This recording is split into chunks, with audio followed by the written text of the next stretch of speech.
حضرت انس بن مالک رضی اللہ تعالی عنہ سے مروی ہے کہ ایک یہودی نے ایک لڑکی کا سر 2 پتھروں کے درمیان کچل ڈالا۔ ایک اور حدیث میں ہے کہ ایک لونڈی زیور پہنے ہوئے مدینے میں نکلی تو ایک یہودی نے اس کو پتھر دے مارا۔ اس لڑکی کو حضور نبی کریم صلی اللہ علیہ وآلہ وسلم کے پاس لایا گیا اور ابھی اس میں کچھ جان باقی تھی۔ رسول کریم صلی اللہ علیہ وآلہ وسلم نے اس سے فرمایا، کیا تجھ کو فلاں شخص نے مارا؟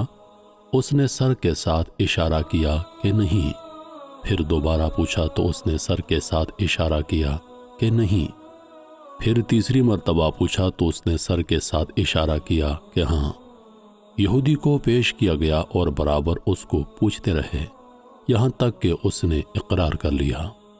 پھر رسول کریم صلی اللہ علیہ وآلہ وسلم نے اس کا سر پتھر کے ساتھ کچلوایا۔ مسلم اور عبد الرزاق میں ہے کہ رسول اللہ صلی اللہ علیہ وآلہ وسلم نے اس کے بارے میں حکم دیا کہ اس کو سنگسار کیا جائے حتیٰ کہ وہ ہلاک ہو گیا۔